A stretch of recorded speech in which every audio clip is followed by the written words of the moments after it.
Terima kasih Pak Ketua. Kesempatan pertama kami berikan kepada Bapak Ansi Lema.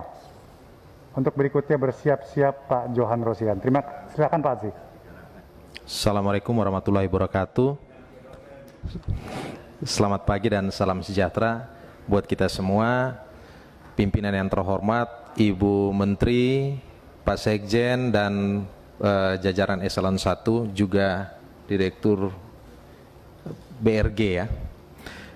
Terima kasih. Yang pertama saya happy Bu, tidak seperti yang lain-lain, tampaknya hari ini hanya ada penambahan 8 halaman, berarti tidak ada anggaran siluman.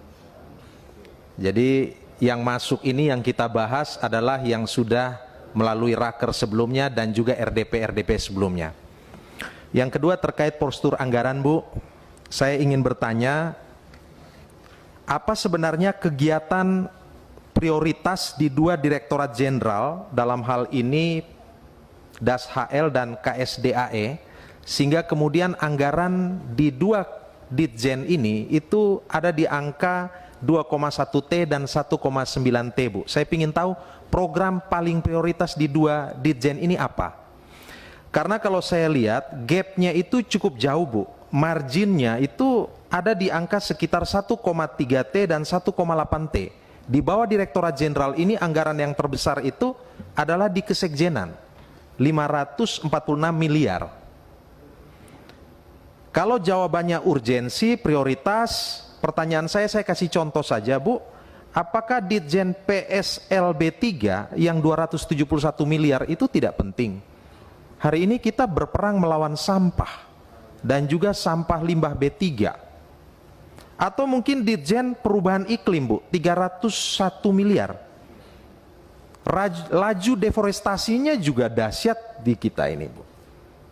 Saya ingin mendapatkan gambaran sebenarnya apa alasan substantif di balik jarak margin yang sangat besar ini Bu. Saya kira itu pertanyaan saya terkait dengan anggaran ini. Yang kedua, soal alokasi aspirasi masyarakat tadi ya, kalau tidak salah KBR, Kebun Bibit Rakyat. Secara prinsip saya setuju aja, tapi usulan konkret saya kalau boleh kualitasnya dinaikin, kuantitasnya ya kita turunin tidak masalah. Ya, kita turunin tidak masalah sehingga anggarannya masuk Bu. Pak Budi, Pak Hasan mohon izin. Ya kita bicara Indonesia ini kan juga ada dapil. Ya saya harus cerita, ini ada kasus kemarin Kompas punya liputan khusus soal kebakaran lahan Bu, hutan di NTT itu.